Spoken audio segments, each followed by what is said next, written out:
ஒரு புது business alliance ஏற்பட்டிருக்கு. ஷா அதுக்கு தான் வந்திருக்காரு. கடல் வழியா நடக்கிற நம்ம ஆபரேஷன் முழுக்க இனி அந்த பார்ட்டி தான் நடத்துவாங்க.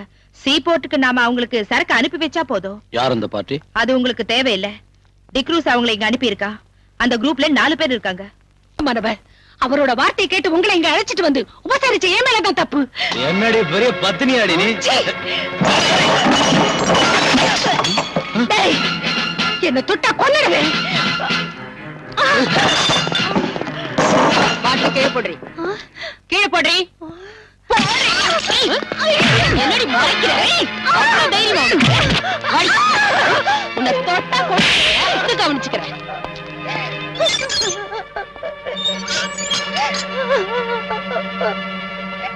அவ பீச்சில் உள்ள ஒரு லோக்கல் பிராஸ்டியூட். கையிலையும் கழுத்துலயும் நிறைய நகைங்க போட்டிருக்கா. டைமண்ட் நெக்லஸ் கூட அதுல இருக்கு. எனக்கு சந்தேகமா இருக்கு. அவளை விசாரிச்சியா? நான் கேட்ட பதிலே சொல்ல மாட்டேங்கிறா. She is hard and adamant. நீங்க கேட்ட ஒருவேளை வேற யாராவது அவளோட இருக்காங்களா? ஆமா சார், அந்த பொண்ணு ரங்கநாயகி இருக்கா.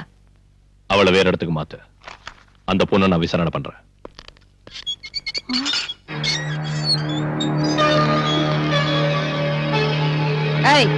எழுந்திருடி.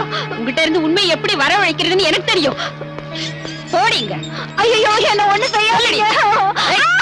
என்ன ஒண்ணு செய்யாதீங்க. உண்மை சொல்ல போறியா இல்லையா? எனக்கு ஒண்ணு தெரியாது. இப்ப சொல்லல நானே கொன்னுடுவேன். எனக்கு ஒண்ணு தெரியாது. சொல்லு. என்ன ஒண்ணு செய்யாதீங்க. எனக்கு நொறுக்குவேன். சொல்லு. எனக்கு ஒண்ணு தெரியாது. சொல்லு. என்ன ஒண்ணு செய்யாதீங்க. எனக்கு ஒண்ணு தெரியாது. சொல்லுடி. என்ன சொல்ல போறியா இல்லையா? எனக்கு ஒண்ணு தெரியாது. உண்மை சொல்ல போறியா இல்லையா? எனக்கு ஒண்ணு தெரியாது. சொல்லுடி. அந்த கம்பி எடுத்து இவளுக்கு சூடு போடுங்க. இப்படி கம்பியை பழுக்க வச்சு சூடு போடுறதுல பிரயோஜனம் இல்ல தட்சாயினி. எலக்ட்ரிக் ஷாக் கொடுங்க. உண்மையை சொல்லுவா.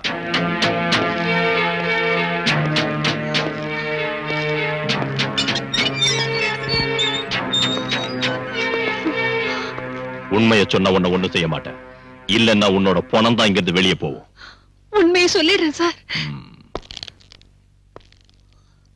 யார் உன்னோட சேர்ந்து குடிச்சவங்க? யாருன்னு தெரியாது. எனக்கு வேண்டிய ஒருத்தர் அவங்களை அனுப்பி வச்சாரு. பின்ன ஏன் பார்ல அந்த பசங்களோட நீ சண்டை போட்ட? போத தலைக்கேறினதும் அதுல ஒருத்தர் என் மேல கை வச்சா. நான் அந்த மாதிரி ஆள் இல்ல சார். போலீஸ்காரங்களை பார்த்தது ஓடிட்டாங்க. அவருக்கு தெரிஞ்சு அவங்களை கொன்னுடுவாரு. அவருன்னு சொல்றியா? அந்த ஆள் யாருடி? சொல்லுடி. டிக்ரூஸ். அவன் இப்ப எங்க இருக்கான்? கடல்ல. இந்த ஜுவல்ஸ் எல்லாம் உனக்கு டிக்ரூஸ் தந்த அன்பளிப்பு இல்ல? இதோட மிச்சம் இன்னும் இருக்கணுமே. அது இப்ப எங்க இருக்கு? சொல்லுடி. இல்லன்னா ஒண்ணு எலக்ட்ரிக் ஷாக் வேணுமா உனக்கு? தாட்சாயினே, இவ்வளவு உள்ள கூட்டிட்டு போ. வேண்டாம் சார், நான் சொல்லிடுறேன்.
எஸ்ஐ தாட்சாணி சொல்லிதான் தெரியும்.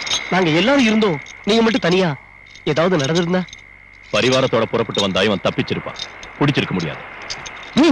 உன் பாச்சா அந்த வாசகத்தை ஒண்ணும் பலிக்காதடா.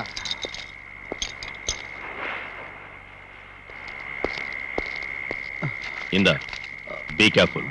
ஸ்டேஷன்ல என்னோட செல்ஃப்ல வைங்க. சார்.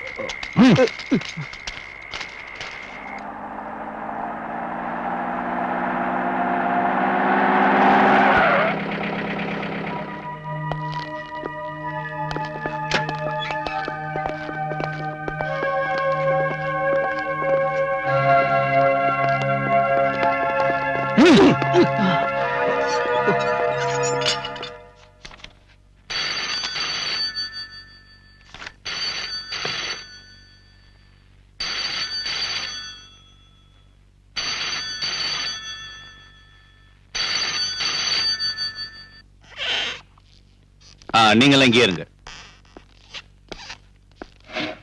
வக்கீல் சார் உட்காருங்க.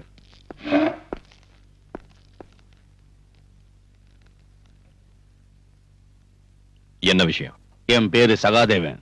பார் ஓனர் சகாதேவனை தெரியாதவங்க இந்த ஊர்ல யாரு இருக்காங்க? நீங்க அந்த டிக்ரூஸ் அடிச்சு உதச்சிங்க கொண்டு வந்திருக்கீங்கன்னு கேள்விப்பட்டு அவனை ஜாமீன்ல எடுக்க தான் நான் வந்திருக்கேன். முடியாது. இல்லன்னா அவனை அடிச்சு கொல்லுவீங்க.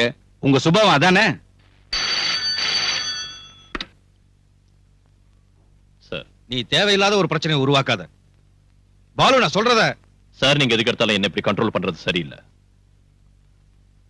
நீங்க என்ன சொல்றீங்க? மிஸ்டர் சகாதேவன், நீங்க இங்க உள்ள சில மந்திரிங்க உட்பட பல பேரை விலைக்கு வாங்கியிருக்கீங்கன்னு எனக்கு தெரியும். நாளைக்கு தேர்தல் வரப்ப போட்டியிடவும் கிடைச்ச இடத்தை தக்க வச்சுக்கவும் அவங்களுக்கு உங்களாட்டம் உள்ள மது வியாபாரிகளோட பணம் தேவைப்படும். அதனால உங்க முன்னால அவங்க வாலாட்டிக்கிட்டு நிப்பாங்க. என்கிட்ட அது நடக்காது. நீங்க இப்படி பேசுறது சரியில்லை. சட்டப்படி நீங்க சட்டத்தை பத்தி தெரியும் மிஸ்டர். கைது செய்யப்பட்டவனை 24 மணி நேரம் கஸ்டடியில வைக்கிறதுக்கு எனக்கு அதிகாரம் இருக்கு. அவனை இங்க உள்ள மது வியாபாரி இல்ல, மாண்புமிகு மந்திரியை சொன்னாலும் நான் விட மாட்டேன். இன்ஸ்பெக்டர், விட மாட்டீங்களா? ஆமா, நீங்க ஜாமீன்ல எடுக்கணும்னு நினைச்சா கோர்ட்டுக்கு வாங்க. அங்கே நாளை காலையில நான் அவனை ஆஜராக்குவேன்.